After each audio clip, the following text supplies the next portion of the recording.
Bonjour, bonsoir, ça dépend à l'heure à laquelle vous nous suivez. Comme on là, nous sommes sur Escom Kibaru. Escom Kibaru émission de amta artiste ou fait amta personnalité ou fait gatuga Kibaru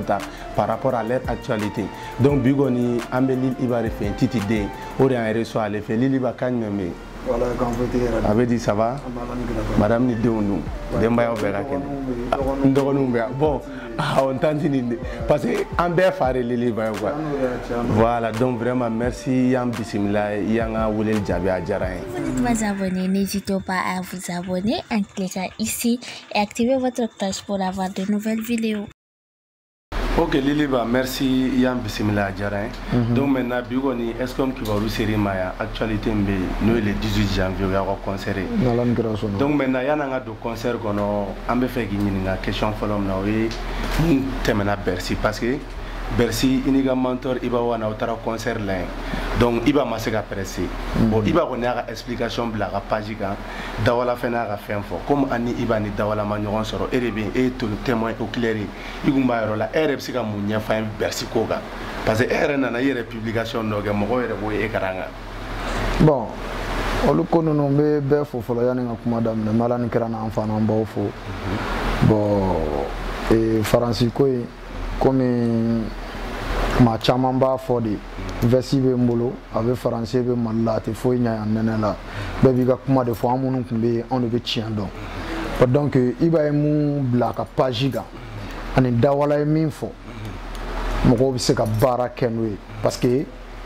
kamimba nya moko de tonfle ne be iba de la mani iba min fo o de chien wo donc oui répondez. Ne pouvez avec rien non. Donc mon faire ega explication d'ordi parce que jusqu'à preuve du contraire mon explication John sera là ce qui se paye ta fo do wa donata do wa borata donc mon chite qui prononcer mais eni ibare kumbe dawala kumbe donc bi ere bambolo gor ere akera chugo mi epsika munya fo là bon akera to kumna nepsika munya fo là drone était là-bas alan kira barkala et tour serama on a joué iba pmbe donc on a quand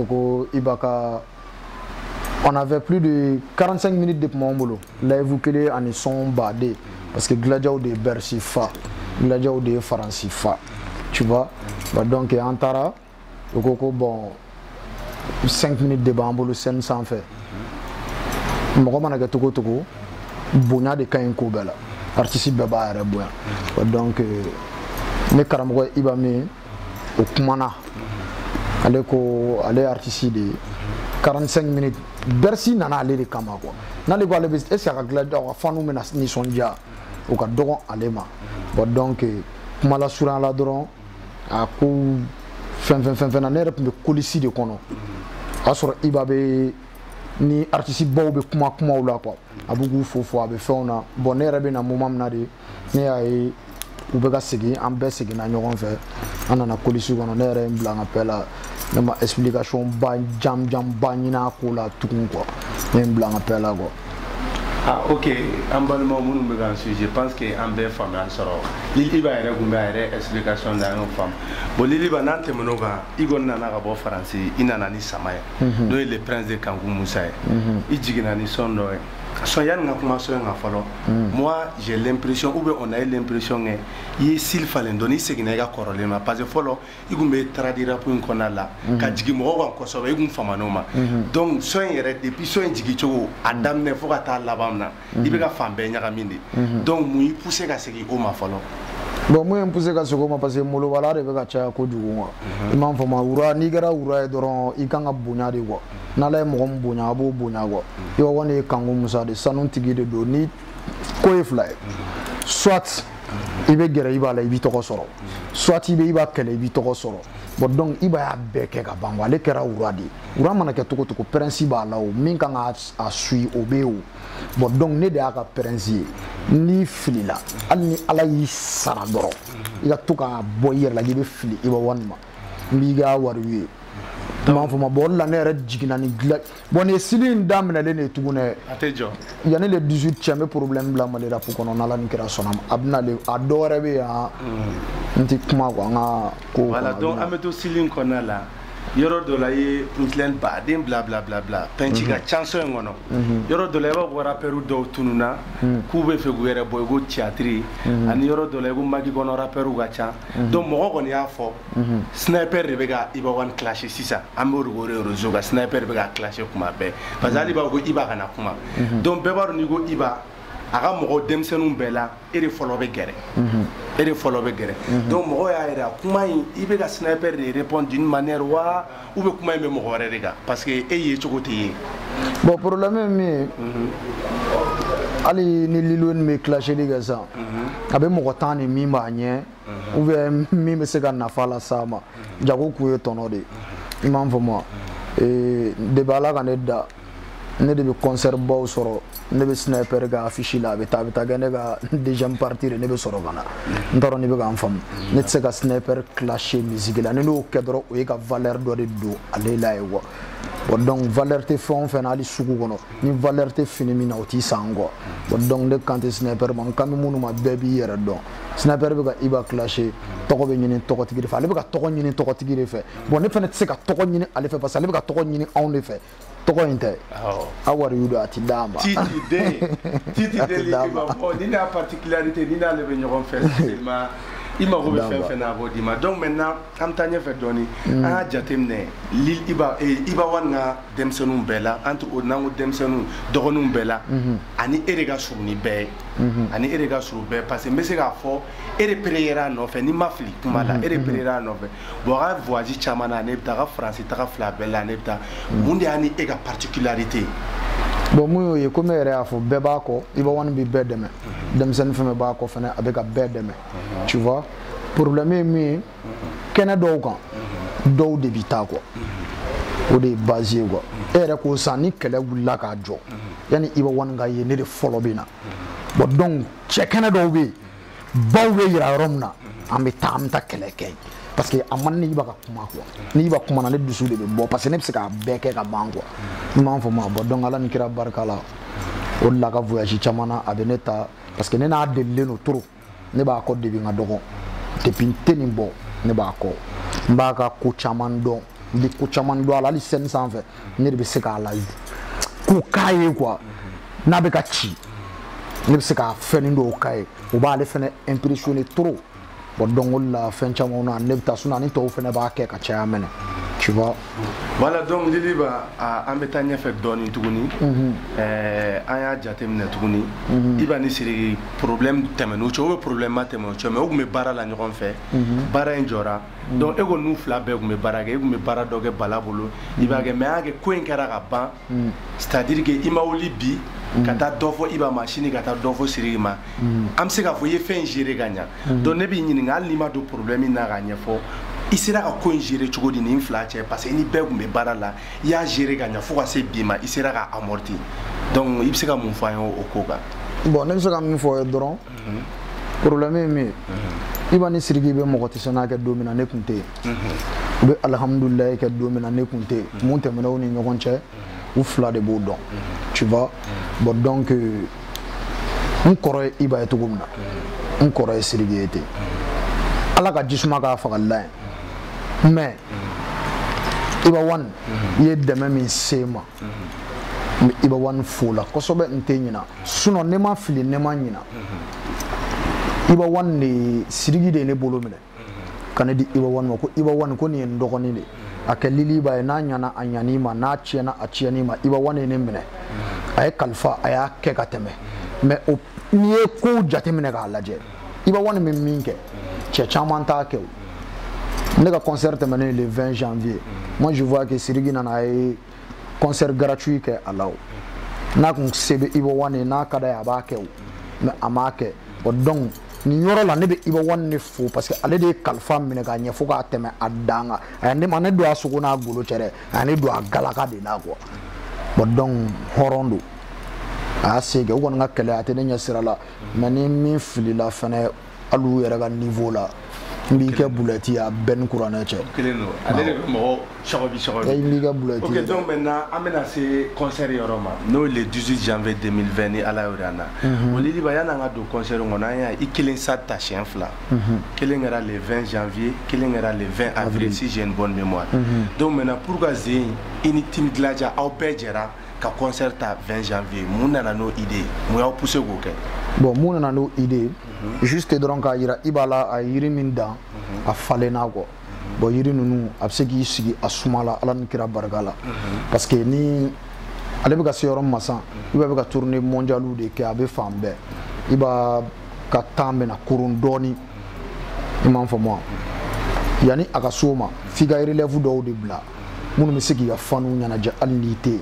ne be se ka kede mais ne de encanto tim gladja demsen femme be ga damena ne la iba ka demsen femme an be ka je an concert ke abato bebe ye ni sadi fara an be de afa ni sadi fara an be de ake parce que iba wona nga demsen de an be tim gladja concert do na kadine ne kele mi siga ke de mais ne ni ndoko nu de ba ke ne ni nje nyogo de ba ke ne ni nkoro de ba ke an bebe je ga ke je kono gulu jele o de bi fo tim gladja soudele ne do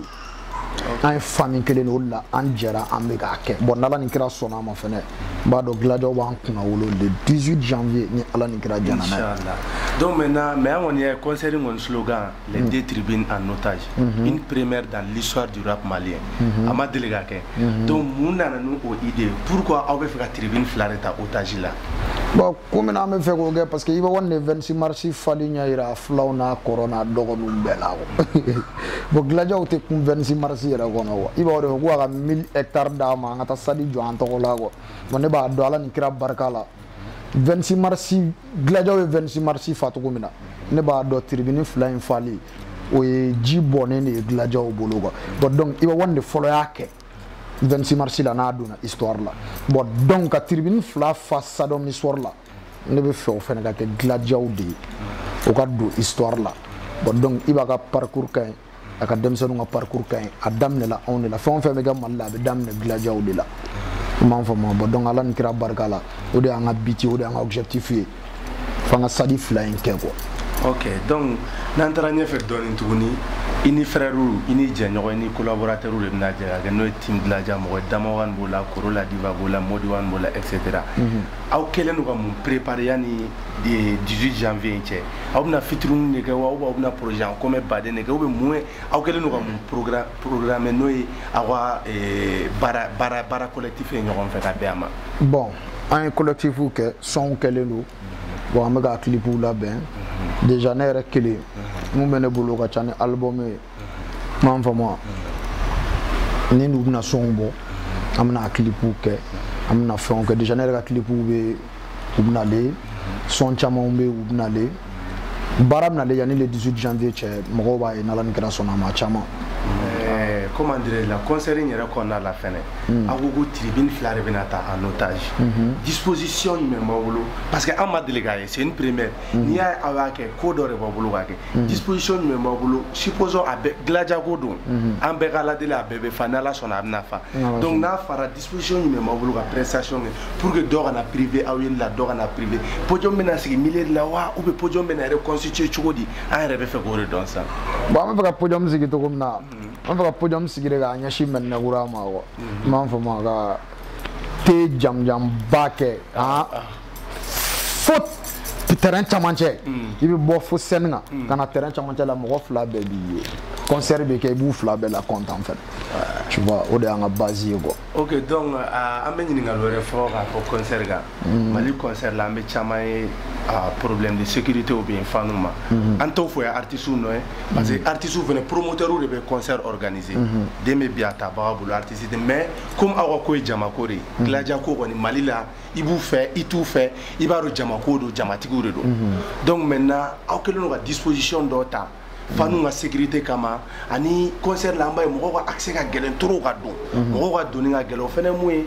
kuma be fo jama fait jama ka bo jona ola parce que jama ben na erkelen donc au que nous sécurité yero la organisation yero la mun la benen do ko la bon comme ko me waranji musique de bolo akilino ka ko chama bla en place nyani bala fa den toro bala ko imba bolo akungolo ga gele jo fasa but donc sécurité ko la nera nyini ngola de bido ma me contrat ke a irane la o ko intui la ja ko goni ni ma sécurité ta goni problème de bi bolo but donc o ko be bla le no en place yani concert chere akadina ko se nyani re bala ma fena gi dado ni ko la go waranji musique ok be chaman fo problème tala donc maintenant nyani bala no waranji musique an be baro promoteur baro pourquoi mali promoteur u gacha concert gala u gacha mun la ay choita ka ke nyani bala ka ke waranji ga moy choix so maere bon ini mo be manake to showbizman be kadawi ani showbizman be barake wani be mali showbizman be fo be ka baram gali bi ala ka barka do ala ku me angoro ka mali rapula tanye mais kumna ya feni waranji e manake to fon fe sebenu ni dagana iti sani mo ke quoi bon donc ala ku ala tike ka be ken waranji de bon donc c'est pour cela akeran waranji fene donc na fara le 18 janvier le 19 janvier waranji de fene bi sigi aba fo ko a donola intim gladia de laka tirben flata non fait ala de o fene latik ala de sona quoi donc o do ko oui tiens donc maintenant ame fuga ni ngalge iba wani rega participation be iba wani re joro be na ga muye ni concert ina bon iba wani joro be na ga muye iba wani joro be na ga ko chama parce que nera na ko chama fo tu vois nena ko chama fo mais comme avec français fo la concert ou la te ga jo abe sigi atime na sigina ne be fo ko ta refena kama ka ni na kumina fena ni ko bla en place quoi le 18 janvier ka daga dem sen be ma be ka concert ke sabla ne be fo ko ta fena ni wala OK abdallu ba daga problème dala donc maintenant liliba concert yan concert nga sa kuma na projet collectif ga ere liliba iga album bo temna dédicace kera ko fe yi sondo bo ça maintenant yere ga projet jume album de be wa mixtape de be wa ou be projet jume mais ere liliba bolo dans les jours à venir qui n'a rien à voir avec le 18 janvier ou venir le 18 janvier te méga projet règlement le projet chamambe ne refleurom na c'est album fait mon numéro bolo skati sababo parce que nen dong lebe da nen dong lebe wuli ne dairi mere bala lan kira bargala la ne ga bara bennema donc ne ben ni kefene donc projet ou be ni ala ni kira sonama ni me fola ngo kega boy ni le 18 janvier te mana ala ni kira sonama ko be. Ok, donc maintenant, comment on y va là, tu vois, Liliba reçoit la question d'Amandjabi par rapport à son concert, et par rapport à d'autres questions auxiliaires. Donc Liliba, quand là-bas, nous même bibolo, quand il y a des fans d'orondere, fans promoteurs, malirap domaine, showbiz domaine, il y a quand c'est une événement, am se gafo événement bado, parce que collectif Ghana, je pense qu'il y a un collègue Dora collectif Dora garant Dora Demsenou Ghana collectif Tinglaja nous be jega sata nous on fait ka jetuni ga tribune flata otal là moi je pense que mo wele là mo ma wele bega ngate megen koina parce que na nyana outdoronte am beredo donc kuma du même bibulu ka se bere manin koina kuma même bolo ka se bema mali showbiz manin bela jele info begi segen ko la mali ko redo Gladia Koredu, Faramfina Koredu. Bon donc, Malien Tchemana Moussoubabe Fonfa. On a fait surtout le 18 janvier, des jours de Amessé, on a armé la Fatima, Mali armé la Yerema, Horoya Tado, Ali Mali armé Bella Djele, invitez-le nous. Begui Sega Koina, parce que le 20 janvier, on a que mardi. Mais Bega n'a pas le 20 janvier fêté le 18 janvier. Sadila. Bella Djele Ngolelunu, Tché Mousso, Gladiao, Alnite Gladiao, Bella Djele invité le nous. Il y a un koinke, un bladana, un seira, un sega minke, ka difanuma, un oira. Begon invité le nous, be impliqué le nous. Tu vois. Comment on y va là, tu vois, di anga kibaru sera libama donc kibaru konna la sera ga munya faye j'espère que be femme chaman sera là donc maintenant rendez-vous est kelende o le 18 janvier stade omnisport Modibo Keita là ku ya ni be fe be ga na wole lin jabi be ga borgo kono et puis surtout mo ga bojuna les deux tribunaux en otage donc merci beaucoup à tous ceux qui nous ont suivis. Amen.